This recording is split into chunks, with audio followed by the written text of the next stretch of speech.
नाज़रीन, खबरें अब तफसील से। दिल्ली के वज़ीर आला अरविंद केजरीवाल इन दिनों मरकज़ी हुकूमत के लाए ऑर्डिनेंस के खिलाफ मुखालिफ पार्टियों की हिमायत की कोशिश में लगे हुए हैं। वे लगातार विपक्षी नेताओं से मुलाकात कर रहे हैं। इसी तरतीब में आज केजरीवाल ने CPM नेता सीताराम येचुरी से मुलाकात कर ऑर्डिनेंस के खिलाफ उनका साथ मांगा। सीताराम येचुरी ने केजरीवाल से मुकम्मल हिमायत देने की बात कही। उन्होंने कहा कि मरकज़ी हुकूमत संविधान के खिलाफ जाकर काम कर रही है, हमें एकजुट होकर इन्हें रोकना होगा। हम मरकज़ी हुकूमत के लाए हुए ऑर्डिनेंस के ख़िलाफ़ हैं।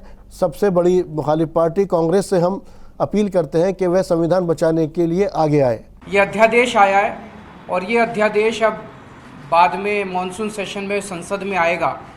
तो संसद में जब आएगा तो राज्यसभा में भारतीय जनता पार्टी का बहुमत नहीं है।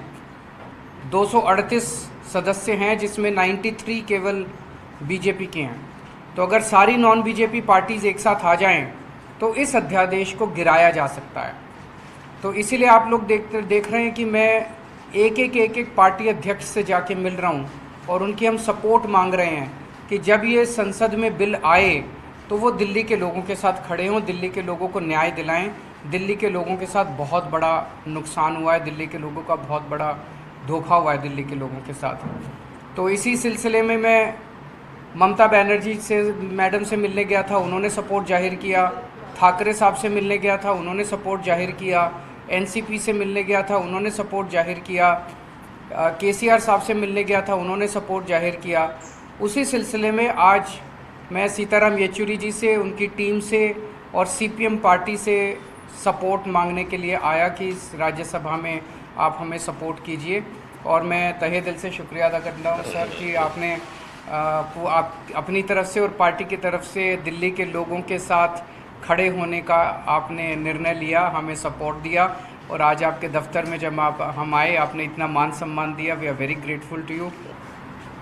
अब स्टेट्स के अधिकारों के ऊपर बहुत हमले हो रहे हैं, बहुत तरीके के हमले हो रहे हैं और उनमें से ये एक बहुत ही ब्रेजन तरीके से, जिस तरीके से ये ऑर्डिनेंस ले आया गया, ये हमारे संविधान का उल्लंघन है। हम उस हिसाब से इसका पूरा का पूरा विरोध करते हैं, खंडन किया है और राज्यसभा में या कहीं पर भी जब मौका मिलेगा इसके ऊपर वोट डालने की, हम इसका विरोध में डालेंगे। CPI ये हम प्रतिबद्ध हैं।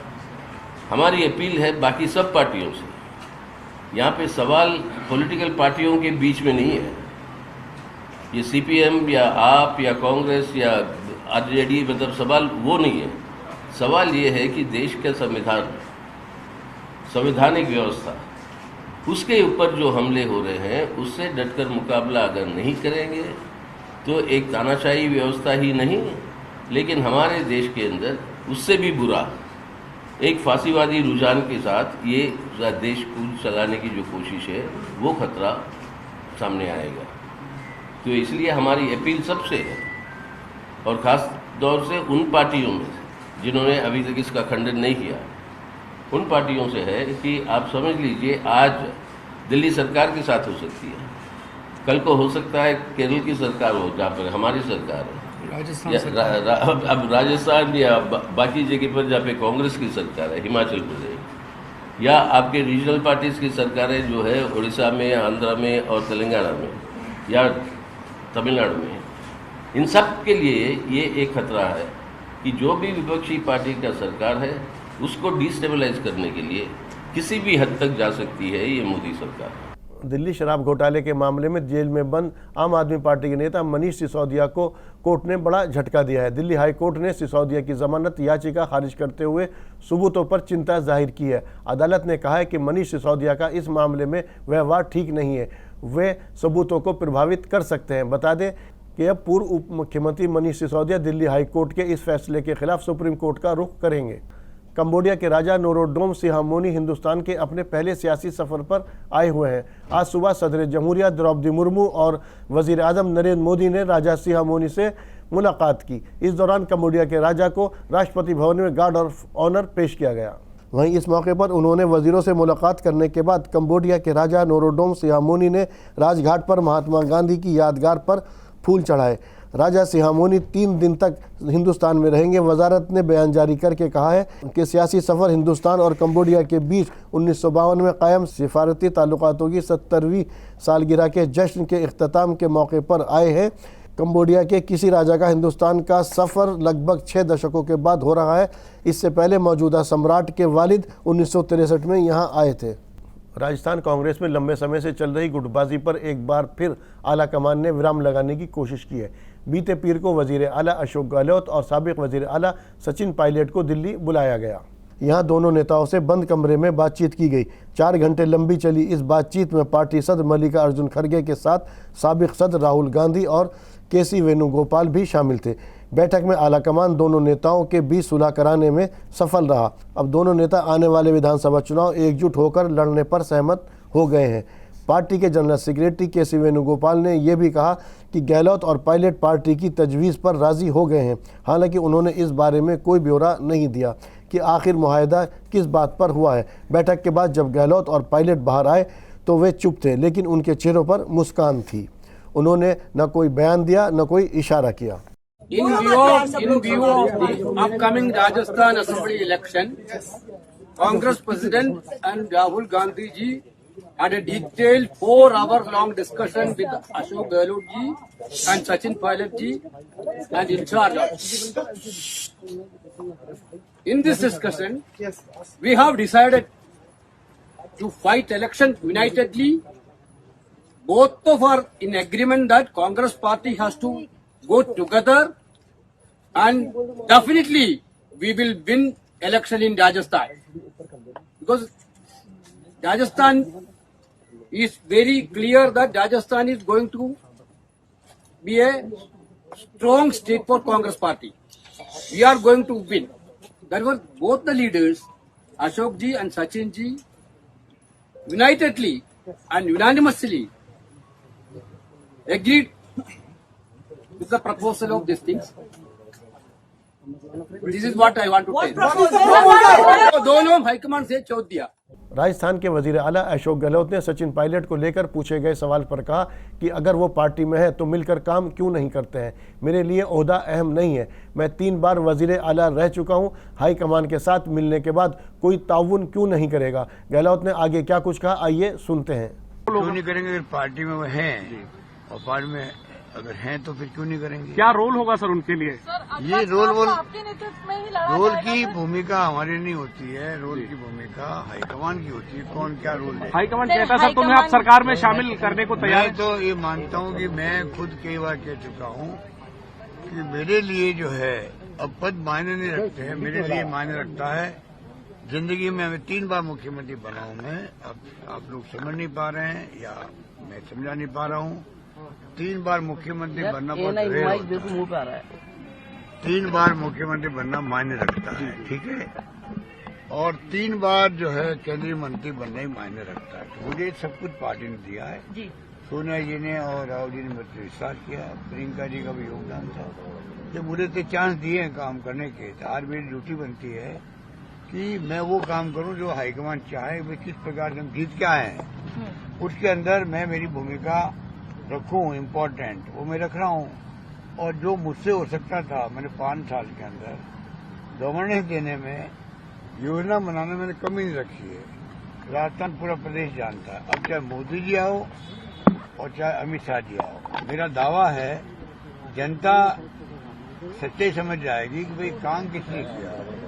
वो राष्ट्रीय राजनीति की बात करने लग जाते हैं। उनका एजेंडा दूसरा है। मेरा एजेंडा है सिर्फ राजस्थान की सेवा करना, राजस्थान में योजनाएं लागू करना, जो मैंने घोषणा करी है बजट के अंदर वो इम्प्लीमेंट हो।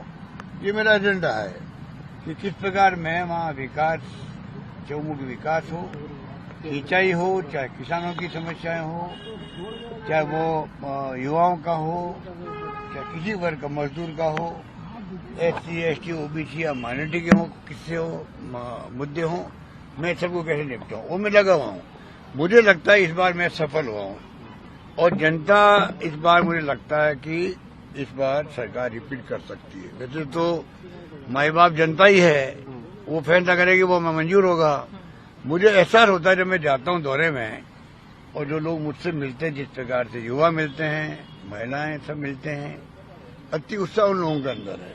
और मैं जगह रुकता भी हूँ, बात करता हूँ उनसे, मीटिंग करता हूँ, तो मुझे ऐसा लगता है कि इस बार लोग मुझे वापस रिपीट करके बताएंगे, चाहे वो कितने धन बल खर्च करेंगे। ये बीजेपी वाले अभी भी ये भ्रमित करें लोगों को छोटी बातों को लेकर के। इनके बारे कहने को मेरे खिलाफ में, मेरी सरकार के खिलाफ कुछ है नहीं, तो मेरा ध्येय वो है बस। मुझे विश्वास है कि हाईकमान के साथ में बैठना, बात करना, उसके बाद में क्यों नहीं कोई सहयोग करेंगे बताओ। हम विश्वास करके चलना चाहिए हम लोगों को। विश्वास देके विश्वास जीता जाता है। देखते हैं कि ये विश्वास दिया गया है, हाईकमान ने विश्वास हम पे किया है, हम आगे करेंगे, सब मिलके चलेंगे तो सरकार हमारी आएगी। और पार्टी में हम अगर वफादारी से रहे आज तक, आगे भी रहेंगे। तो सोनिया गांधी जी ने एक बार कहा था इस अधिवेशन के अंदर, जो धैर्य रखता है उनको कभी न कभी चांस मिलते हैं। बस ये मैंने सोनिया गांधी जी का जो कोट था वो अभी भी मुझे याद है, वो मैं दिल में रखता हूँ बस। और सबको कहता हूँ, सब कार्यकर्ता, सब नेता लोग धैर्य रखोगे तो पार्टी में कभी कभी आपको मौके मिलेंगे, अवसर मिलेंगे काम करने के। पहले मिले भी है, आगे भी मिले। बीजेपी हुकूमत के 9 साल पूरे होने पर पार्टी जनसंपर्क की एक बड़ी मुहिम चलाने जा रही है। इसी मुद्दे को लेकर बीजेपी के कौमी जनरल सेक्रेटरी तरन चुग से बातचीत की हमारे नुमाइंदा मोहित शुक्ला ने। आइए सुनते हैं। आज 30 तारीख है। आज ही के दिन प्रधानमंत्री नरेंद्र मोदी ने शपथ ली थी और बीजेपी ने एक महाजन संपर्क शुरू करने की योजना तैयार की है। सर, इसकी रणनीति क्या होगी, तरन चुग साहब से जान लेते हैं। भाजपा के राष्ट्रीय अध्यक्ष श्री JP नड्डा जी ने आज एक महासंपर्क की शुरुआत की है। ये महाजन संपर्क का कार्यक्रम प्रधानमंत्री मोदी जी ने जो 9 वर्षों में सेवा, सुशासन व गरीब कल्याण के लिए लगाए हैं, उसको जन जन तक पहुंचाने के लिए ये महासंपर्क होगा, जिसके अंदर 51 बड़ी रैलियां होंगी। क्योंकि प्रधानमंत्री मोदी जी ने इस 9 वर्षों में पल पल इस देश के गरीब के कल्याण के लिए काम किया है, सेवा और सुशासन दिया है, देश के गरीब के जीवन में परिवर्तन लाने का काम किया है। 80 करोड़ गरीबों के घर पे भोजन पहुंचा है, 3.5 करोड़ परिवारों को मकान मिला है, 50 करोड़ भारत के नागरिकों को आयुष्मान का हेल्थ कवर मिला है, 11 करोड़ गरीबों के घर पर नल से जल पहुंचा है, बिजली पहुंची है, शौचालय पहुंचा है, घरों पर रसोई गैस पहुंचा है। एक बहुत बड़ी शुरुआत मोदी जी ने की। सर, बूथ मैनेजमेंट को बीजेपी हमेशा से तरजीह देती है और पन्ना प्रमुखों की जो रणनीति होती है उसको लेकर भी बीजेपी कहीं ना कहीं माइक्रो लेवल पर अपनी रणनीति तैयार करती है। इस बार एक रणनीति ये भी है कि वीडियो कॉन्फ्रेंसिंग के थ्रू पीएम नरेंद्र मोदी उन लोगों से जुड़ेंगे। क्या है वो पूरी कार्यक्रम? प्रधानमंत्री मोदी जी के डिजिटल रैली का आयोजन करेंगे। वो डिजिटल रैली 10 लाख बूथों के साथ जुड़ी है। एक नंबर आपने रिलीज किया, 90902024 एक मोबाइल नंबर जारी किया गया है और ये मोबाइल नंबर जनता से समर्थन लेगा और मिस कॉल आएगी और समर्थन लिया जाएगा। इसकी शुरुआत अजमेर से हो रही है, कोई खास वजह? राजस्थान की धरती है और प्रधानमंत्री जी वहाँ जा रहे हैं, वहाँ की पार्टी ने निमंत्रण दिया कि यहाँ से शुरुआत करिए और वहाँ से शुरुआत होगी। 14 में 31% वोट मिला था, 19 में 37%। इस बार कुछ बढ़ने की उम्मीद है? आशीर्वाद का पटारा भरेगा और भरेगा और भरेगा, क्योंकि प्रधानमंत्री मोदी जी ने जन जन के मन की काम किए हैं, जन जन के हितों के लिए काम किए हैं और सेवा, सुशासन व गरीब कल्याण को सामने रखकर अपना पल पल बिताया है। ये टोकरा आशीर्वादों का, प्यार का, ये बढ़ता ही जाए। ठीक है, वक्त देने के लिए बहुत शुक्रिया। तो साफ तौर पर आप तरन चुग साहब को सुन रहे हैं, जिनका ये कहना है कि 9 साल के मौके पर बीजेपी बूथ लेवल पर जाएगी, जगह जगह जाएगी, उसके कार्यकर्ता पहुंचेंगे और कहीं ना कहीं बीजेपी की जो रणनीति है वो 2024 के लिए खास है। कैमरा पर्सन जस्सी के साथ मोहित शुक्ला, तहजीब टीवी, दिल्ली। तारीख में पहली बार ऐसा हो रहा है जब खवातीन बिना महरम यानी शौहर या किसी मर्द के बिना अकेले हज के सफ़र पर जा रही हैं। मुल्क भर से अकेले सफ़र हज पर जाने वाली खवातीन की तादाद 4000 है। अकेले दिल्ली से 39 खवातीन हज के सफ़र पर जा रही हैं, वहीं शुमाली हिंद से यह तादाद 200 है। इस मौके पर मरकज़ी वज़ीर मीनाक्षी लेखी ने सफ़र हज पर जाने वाली खवातीन के जत्थे को हरी झंडी दिखाकर रवाना किया। मीनाक्षी लेखी ने कहा, मोदी हुकूमत के दौर में खवातीन खुद कफ़ील हो रही हैं, यही वजह है कि आज खवातीन अकेले हज करने जा रही हैं। वहीं हवाई अड्डे पर मीनाक्षी लेखी के साथ मौजूद हज कमेटी के सदर कौसर जहाँ ने भी मोदी हुकूमत की इस पहल को सराहा। बिना महरम के औरतें अब इस मुकद्दस सफर पर जा सके, इसकी जो शुरुआत आज हुई है ये बेहतरीन शुरुआत है। और जितनी औरतों से मैं मिली सबने इतनी खुशी व्यक्त की और प्रधानमंत्री जी को धन्यवाद दिया। और सबका कहना यही था कि जो औरतें बच्चों को पालती हैं और उनको सही रास्ते पर चलना सिखाती हैं, वो दुनिया का कोई भी काम कर सकती है। और प्रधानमंत्री जी ने हमें आत्मनिर्भर समझा और बनाया, इसके लिए उनका शुक्रिया। क्योंकि ये सफर जो है कभी लोगों को लगता है कि आसान नहीं है। और कई औरतों ने ये भी कहा कि इस उम्र में हम इस उम्र के हो गए और तब भी ये नियम बनाया हुआ था कि बिना महरम के आप जा नहीं सकते। तो कहीं ना कहीं एक तकलीफ होती थी बहुत लोगों को, उस तकलीफ को रास्ते से हटाया और सबके सफर को आसान बनाया। और सब जाकर भारत देश के लिए, अपने वतन के लिए दुआ करने जा रहे हैं। देखिए 39 महिलाएं हैं जो दिल्ली से, और कई हमें पहचान वाली महिलाएं भी मिली, कोई कोटला से, कोई हौजरानी से जो हमारे क्षेत्र की हैं, कोई वकील भी मिली, कोई टीचर मिली जो अपने स्टूडेंट के साथ क्वींस मैरी में टीचर हैं, वो भी मिली। तो उस मुलाकात में जो सबके खुशी थी वो देखने लायक थी। लेकिन 200 महिलाएं हैं जो कि नॉर्थ इंडिया से जा रही हैं और टोटल 4000 औरतें जो है इस बार बिना महरम के जा रही हैं हिंदुस्तान से। तो आज जो है 200 महिलाओं की फ्लाइट है जो नई दिल्ली से रवाना हुई। और इस खुशी के मौके पर सबको बधाई और शुक्रिया। देखिए ये बहुत खुशी की बात है और ये जो है मैं बहुत गर्व से कह सकती हूँ कि इस बार जो है जो महिलाएं बिना महरम के जा रही हैं उनकी संख्या सबसे ज्यादा है पहले से। पूरे भारत से ऐसी 4000 महिलाएं जा रही हैं। और जहां तक मैं दिल्ली की बात करूं तो ऐसी 39 महिलाएं केवल दिल्ली से जा रही हैं, जो कि बहुत बड़ी बात है। पिछले वर्षों से ये संख्या बहुत ज्यादा है और ये जो है महिला सशक्तिकरण की दिशा में बहुत बड़ा कदम है। और इसके लिए मैं आदरणीय प्रधानमंत्री जी का बहुत बहुत धन्यवाद और आभार करूंगी, क्योंकि उन्होंने हमेशा महिलाओं को सशक्त करने की बात करी है और उनको हर तरह की सुविधा मुहैया करवाने में पूरा समर्थन दिया है। जी हाँ, बिल्कुल। इस बार का जो प्रशिक्षण शिविर हुआ है हज का, उसमें जो है हमने एक नई चीज ऐड करी है, वो ये है फिजिकल फिटनेस। तो क्योंकि आप सब जानते हैं कि हज यात्रा में जो है फिजिकल एक्टिविटी बहुत ज्यादा होती है, तो हर तरह की शारीरिक समस्याएं आ जाती हैं।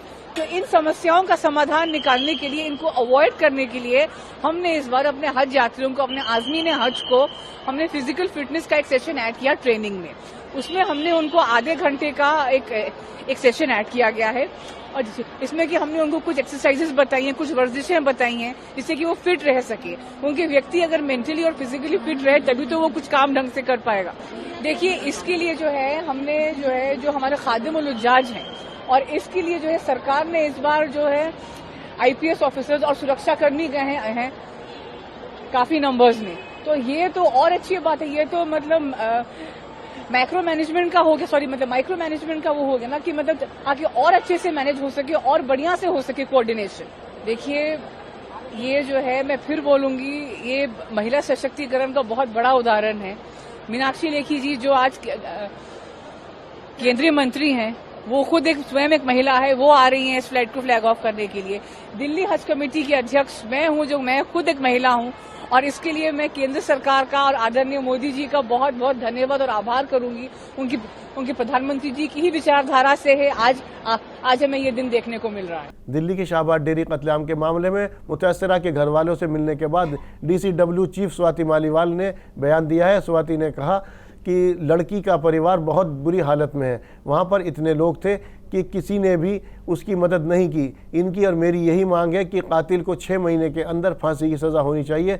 स्वाति ने क्या कुछ कहा, आइए सुनते हैं। परिवार से मिली हूँ, लड़की के परिवार की हालत बहुत बुरी है। ये लोग बहुत गरीब हैं और लड़की की माँ तो बस बोलने लायक नहीं है, बात नहीं कर पा रही है। उन्हें सुबह से चक्कर आ रहे हैं और वो बहुत ही ज्यादा बुरे हाल में है। और शायद हम लोग समझ भी नहीं सकते कि वो इस वक्त क्या महसूस कर रहे हो। 16 साल की उनकी बच्ची थी, सड़क पे सरेआम उसको चाकू गोद गोद के मार डाला, ईंटों से पत्थरों से मारा।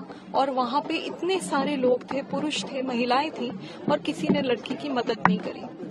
वो लोग भी यही कह रहे हैं कि शायद अगर वो चिल्ला भी देते तो हो सकता है बच्ची बच जाती। इनका दर्द बिल्कुल देखा नहीं जा रहा। इनकी भी यही मांग है और मेरी भी यही मांग है। इस कातिल को हर हाल में अगले 6 महीने के अंदर अंदर फांसी की सजा होनी चाहिए। इसके ऊपर सरकार को काम करना चाहिए, कोर्ट्स को काम करना चाहिए, क्योंकि एक एग्जेम्पलरी पनिशमेंट देना बहुत जरूरी है। आज सच ये है कि दिल्ली में, देश की राजधानी में, किसी को डर नहीं लगता। लोगों को लगता है कि वो किसी भी महिला या बच्ची के साथ कुछ भी कर देंगे और ये सिस्टम उसका कुछ बिगाड़ नहीं पाएगा। तो मेरी अपील है, इस आदमी को, इस कातिल को सख्त से सख्त सजा, फांसी की सजा 6 महीने में हो, ये होना चाहिए। साथ ही दिल्ली महिला आयोग पूरी तरीके से परिवार के साथ है। मेरी टीम कल रात से पूरा टाइम इनके साथ है और हम पूरा टाइम इनके साथ रहेंगे और फांसी की सजा उस आदमी को हो, ये सुनिश्चित कराने के लिए हम इनके साथ अंतिम दम तक लड़ेंगे।